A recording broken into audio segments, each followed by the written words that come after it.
20年の時を超え皆を救いにやってきた。これより拙者光月桃之助が我の国を統治いたす。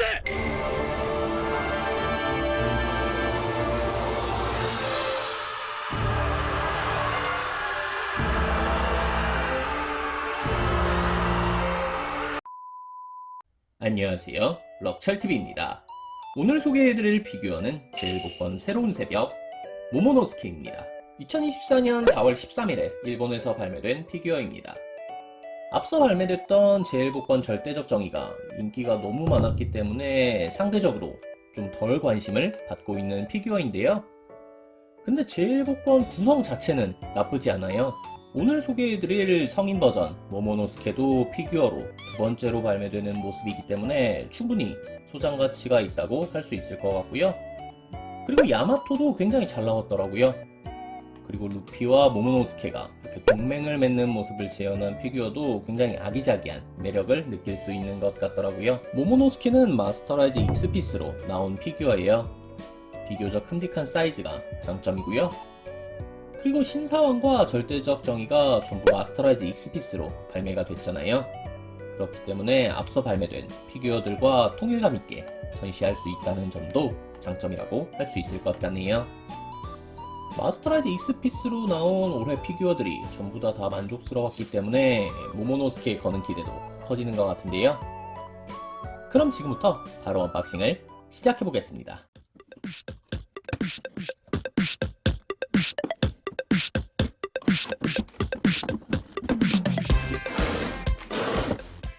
구성품은 본체와 베이스로 심플하게 이루어져 있네요.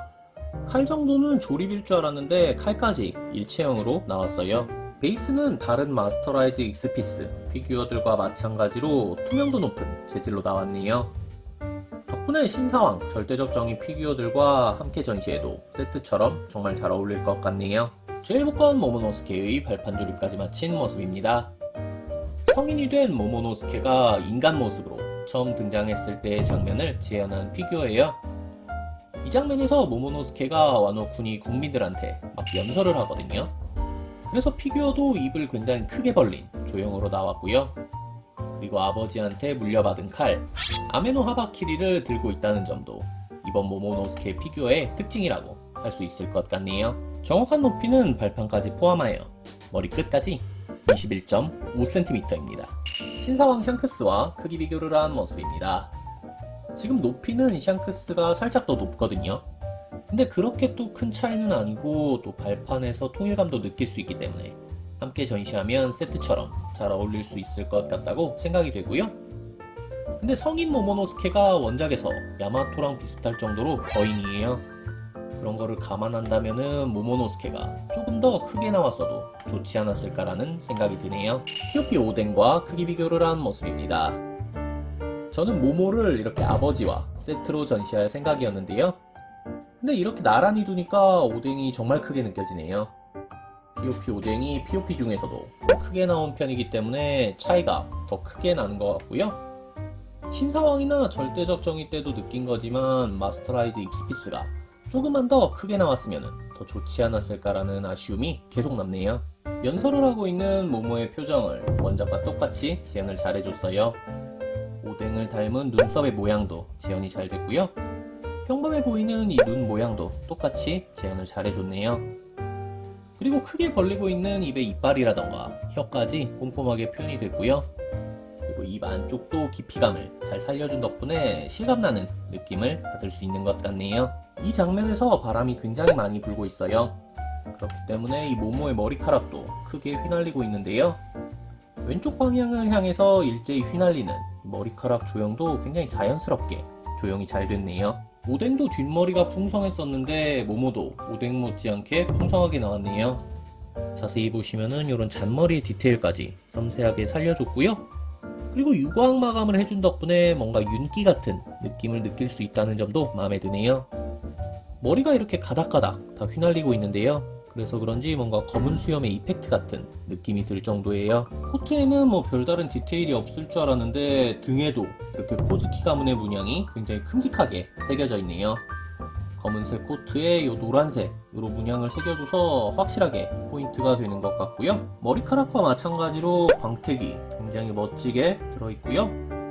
바람이 부는 장면이기 때문에 머리카락과 같은 왼쪽 방향으로 소매와 코트 끝단이 굉장히 크게 펄럭이고 있어요. 그리고 모모노스케의 외투에 이런 초승달 문양이 빼곡하게 들어있는데요. 이런 부분도 빼놓지 않고 원작과 똑같이 다 새겨줬네요. 어렸을 때와 마찬가지로 의상에는 이런 핑크색 색깔이 포인트로 들어가 있고요. 그리고 큰 특징이라고 하면은 아까 등에서도 볼 수 있었던 코즈키 가문의 문양이 굉장히 큼직하게 이렇게 옆구리 쪽에 새겨져 있어요. 등 부분은 코트 때문에 잘 보이지가 않는데요. 그럼에도 불구하고 코즈키 가문의 문양을 이렇게 깔끔하게 잘 새겨줬고요. 그리고 의상 끝단에 이런 문양까지도 생략하지 않고 표현을 다 해줬네요. 그리고 왼손에는 아버지한테 물려받은 칼 아메노 하바키리를 쥐고 있어요. 최근에 오뎅 피규어 리뷰를 안 해서 그런지 이 아메노 하바키리는 피규어로 굉장히 오랜만에 보네요. 아메노 하바키리는 엠마의 쌍둥이 칼 같은 존재예요. 하늘조차도 베는 검이라는 뜻을 갖고 있고요. 이런 손잡이라던가 코등의 모양 또 똑같이 재현을 잘 해줬네요. 그리고 이렇게 줄을 묶어놓은 부분이라던가 이렇게 칼집에 새겨진 문양까지 디테일하게 재현이 정말 잘 됐어요. 제일 복고한 피규어 치고 막 표면이 그렇게 거친 느낌은 아니거든요. 오히려 깔끔한 느낌에 가깝고요.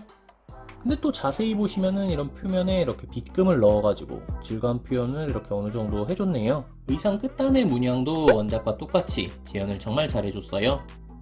근데 이 문양은 모모노스케가 용으로 변했을 때의 모습을 형상화해준 것 같아요. 몸통 부분의 색깔이라던가 이 털 부분 색깔이 용으로 변했을 때랑 완전히 일치하네요. 몸이 굉장히 우락부락해진 줄 알았는데 다리는 생각보다 가느다랗네요. 그래도 이런 종아리 윤곽이 실제 인체처럼 표현이 잘 됐고요. 그리고 발 부분에 이런 복숭아 뼈라던가 발가락 하나하나 발톱까지 디테일을 정말 잘 살려줬어요.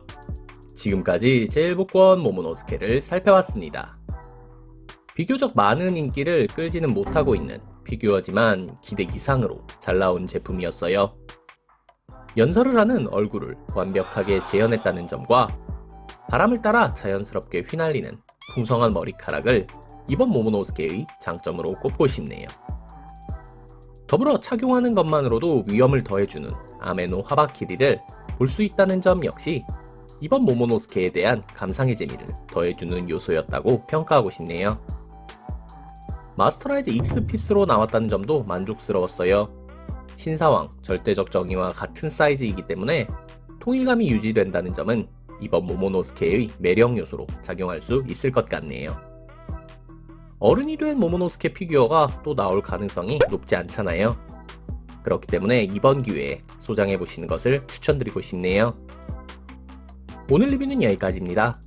재밌게 보셨다면 구독, 좋아요 부탁드립니다.